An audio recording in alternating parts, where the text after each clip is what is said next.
Hey everyone, Steve here back on the N-Scale Cajon Subdivision. Welcome back to the layout. This is going to be layout update number 12. Appreciate you guys stopping in. I know it's been a while since I put up a layout update, probably a few months now, and probably a month or so since I've just done a video of trains running on the layout. So anyway, just real life and work has been keeping me busy, still working full time, and that's really kept me busy for the last few months. So I have made progress on the layout, a lot of little projects, I think, and a few big ones we've been working on. So stick around, we'll see what's been going on in the layout. Okay, up here on main 3, I did put in these bridge abutments. I just kind of made them, mocked them up. I don't know if I'll keep them or end up doing some actual kits. But for now, I just use some blocks of wood, and then I'll probably sand them down and paint them gray. Also have a base for scenery, and you can kind of see the 2 tracks to the hidden staging back there. That'll probably be hidden. What I'll do is I'll put like a picture of something behind it and kind of block that out, so it looks like the scenery just disappears behind the bridge. Anyway, got a lot of that, got the track up there to main 3 pretty much secured, or up to that bridge. That's the wash, and then I got it up to about here, and then I'm going to start working it around my UP Highline and back down. I've been waiting on this track for quite some time, this micro engineering concrete flex track, and actually was able to find some online. Found somebody that was willing to sell a few pieces, so I took advantage of that, and have like 6 to 12 more right now. And then I'm gonna probably reuse some here, and I'll show you guys where I'm gonna do that here in a few minutes on the video. So that's one of my newest acquisitions. It's a Cajon SD70 with lock sound. Sounds really good. The clarity, it's really good. I like it. Just having a few issues where it's kind of skipping the sound a little bit. So I don't know if it's just been dirty track or the locomotive just needs to be broken in, but as you can kind of see, it's making its way along now as part of that consist. All right, going over here to Cajon. I've got all the turnouts, the turnout motors in at Cajon. I think I was working that last time. You guys could see, I think I had most of them in. I ended up getting the rest of them in, and then started working on Cajon siding. So I did end up pulling out, there was a straight turnout here that started Cajon siding, and I ended up putting in this curved one. I know it's probably not prototypical, but in order to get Cajon siding to kind of flow the way I wanted it to, that was what I needed to do. So last video I was kind of mocking up some wood for Cajon siding, just kind of mocking up like some sub road bed. But now I've actually got it in and secured, and the actual 2 siding tracks are in. So I think it turned out pretty good. It's not done as far as scenery. I've just kind of got some stuff in there mocked up, some maintenance tracks, or maintenance vehicles and maintenance tracks, maintenance cars, excuse me. But eventually I'll pull all that back out and actually put some scenery in there. So I've been kind of waiting to get the UP Highline done behind it so I can actually join the scenery. But I think it came out pretty good, Cajon siding. All right, from Cajon siding coming down to blue cut. Haven't done a whole lot here as far as track work and stuff, but I've been running bus wires. I have the 12 volt DC bus I've been running all the way up the upper level to my turnouts. I've got the wire up to the turnouts. I just still have to install them and then install switches on the fascia. I'm not sure how I'm going to do them. I don't know if I'm going to do like individual turnouts or the RPC electronics ones, or maybe I'll make like almost like one small control panel that'll be for all those turnouts up there at Cajon siding. But yeah, more to follow on that.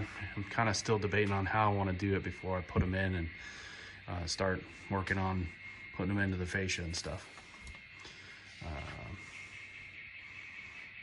You can kind of see upper level here, not a whole lot's changed.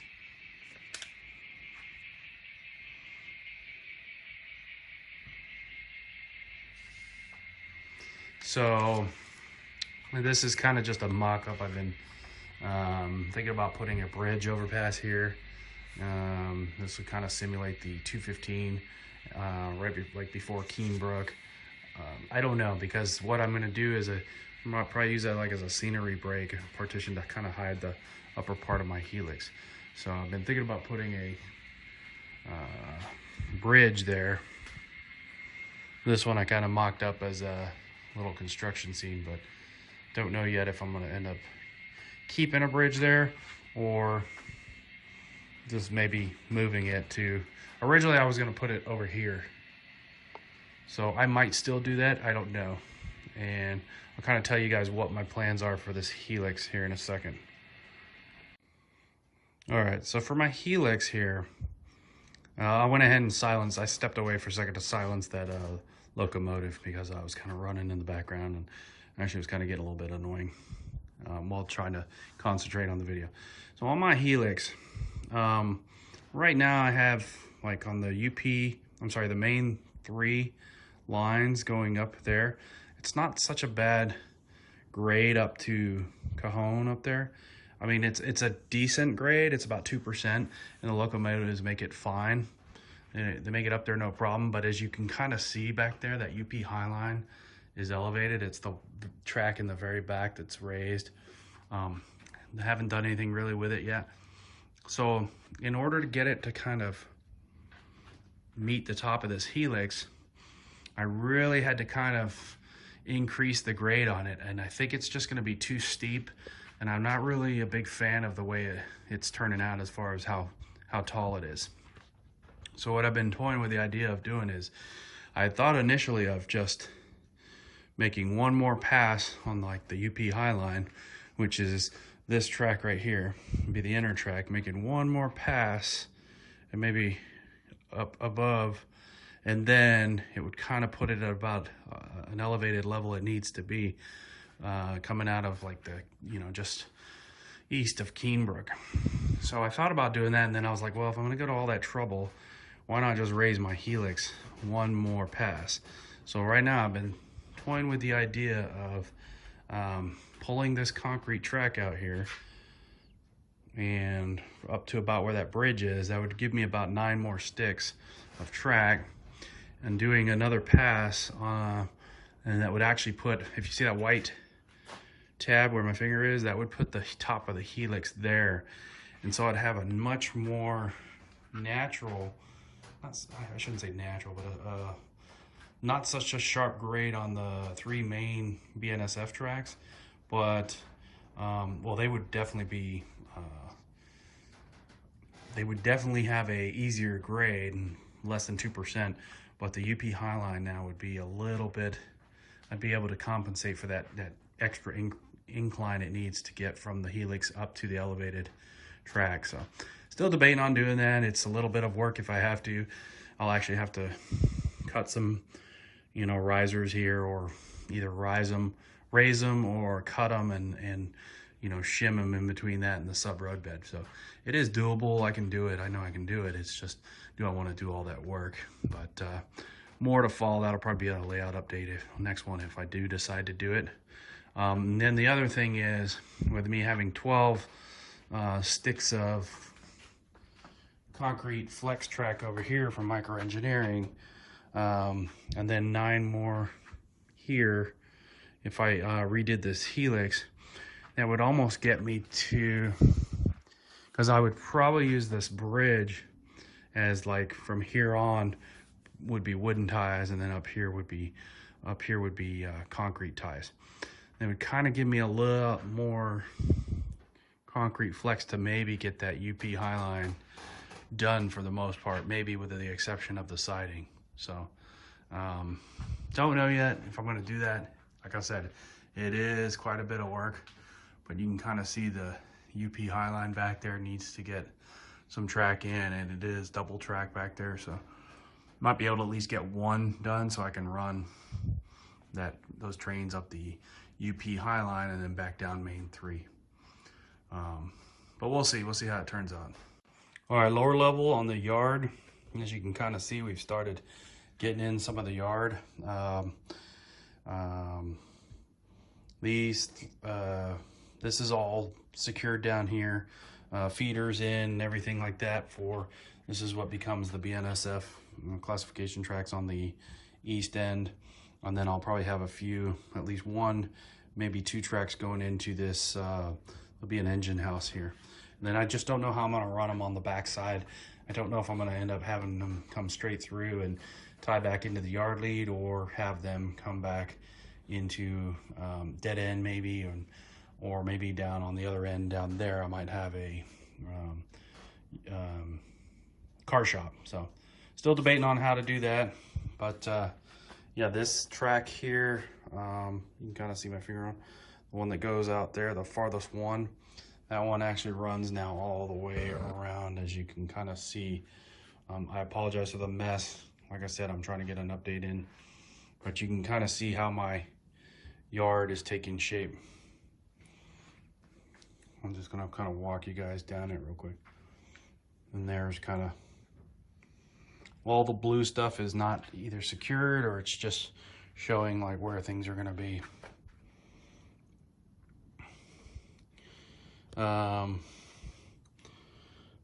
Back tracks is gonna be, the farthest will be BNSF mains 3, 2, and 1, and then there'll be 3 BNSF arrival departure tracks. Those 2 trains right now are sitting on arrival departure tracks 1 and 2, or 2 and 3, whatever, however you want to label them. There's another arrival departure track in the front, just forward of this tank train.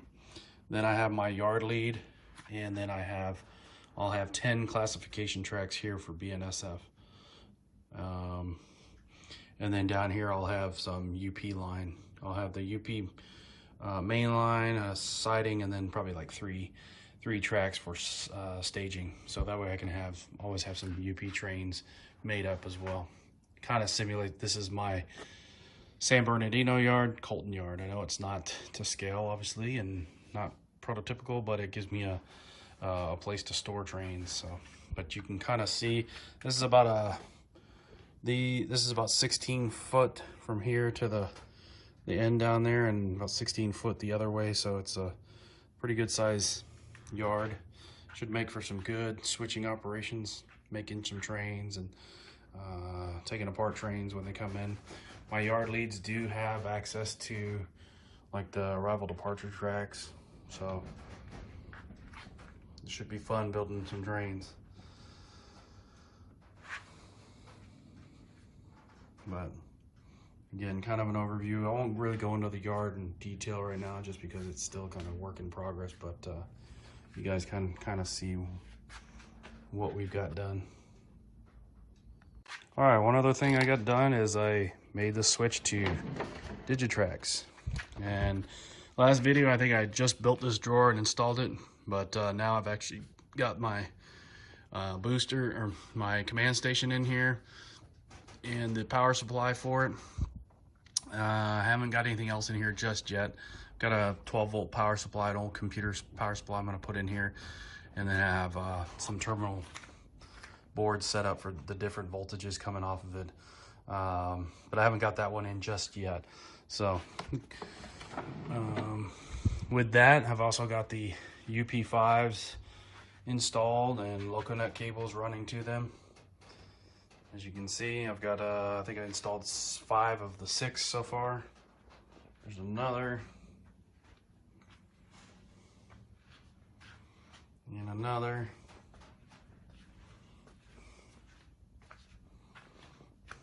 Another one there. Those are really easy to install. And I did run a common wire from, I think I ran a PS14 power supply to 1, and then I daisy chained all the others together off a common wire that also went around with my 12-volt bus. So kind of saved me having to, use 6 different adapters.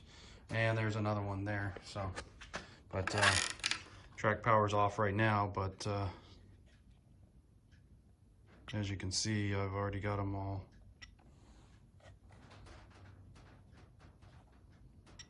Sorry. Track power comes on. So there's the locomotive powering up. So I'm still learning Digitrax, getting familiar with it. But it's definitely different than the MRC I had before. So, but these are really simple to install. The Digitrax system was pretty simple to install.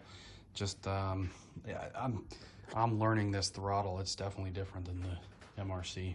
So, backside of the control panel or the command station, I've kind of, you know, got it where, you know, I can pull the drawer out and the wires are kind of all zip tied together, so they kind of flow together, have just enough slack in them, so when I pull the drawer all the way out, those will actually pull out with the drawer, and they won't pull out of the terminal strips and things like that. So still got some work over here to do. Got my PM42 I've got hooked up. I just don't have, or I've got it installed on the board. I just haven't wired it up yet, so I've been kind of looking into doing that here, hopefully before the next update as well. So, but a lot of wiring I've been doing, and yeah, a lot of feeders and wires. And I also shaved this. This used to be a square corner here, and what I did was I just took the bracing and adjusted it, and then you can kind of see I've got the I'm using some of those old blinds that I was using for measuring and mocking up track and things like that. They were just blind slats I had left over from some blinds I installed. And I'm getting ready to I've already purchased some fascia. I just haven't had a chance to cut any and install it yet. So I've been kind of using these to, you know, see how I want my curves to flow on the fascia. And so far so good. I like that corner now. I can actually get between there and the post without bumping into the square corner. So, but that's my lower level, and I haven't done much down here as far as scenery or anything like that. That's probably where I'll end up having the other side of the 215. It'll kind of simulate the side before it goes in the Helix, and then the other one up top there will be like when it comes out on the other side of this bridge down here. So kind of hide my Helix behind fascia and maybe like a scenery backdrop. So, but anyway, it's coming along slowly. All right, one of the other things I did mention, or I forgot to mention while I was in here, I also got this sub road bed installed for the UP line that will, I know you can't see it right now because all the crap's on it, but it kind of gives you an idea. That UP line will come down here, and you know, it'll be these 4 to 5 tracks here. So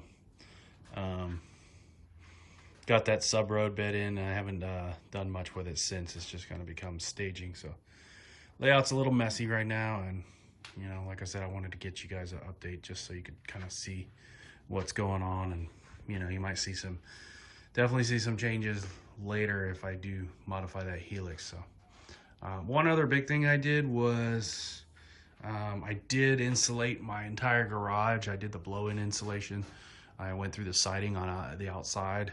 My garage, when it was built, one half was insulated, one half wasn't, because it's just the way that builders got cheap on us. And then they had already put up the drywall, so when we moved in, we just assumed it was insulated. So figured that out after like a year of being in here, and after the layout was already going up, that I couldn't really pull the drywall from the inside and insulate. So I did it from the outside, had the blow-in insulation done for the siding and the overhead. So the attic, or the garage, stays nice and cool now. And then I also got a AC system in here with vents right to the outside. Put a flapper in and ducting that goes straight outside. So my garage stays nice and cool now. So it hasn't got too hot yet here in the summer, but or we're not to the summer yet, so it hasn't got too hot yet. But in the few days that it has warmed up, the garage stays pretty cool. So we'll see. Hopefully no issues. But anyway, that's layout update number 12. Like I said, welcome back, and hope you guys enjoyed it. I apologize for rushing it. I wish I had more to show you, but like I said, it just there's a lot of little things that add up to, you know, what you have in front of you. So, but anyway, enjoy, and we'll see you guys back next time. Hopefully we'll have maybe some switching ops going on in the yard, or some more operations to add. All right, take care for now. Bye. Be safe.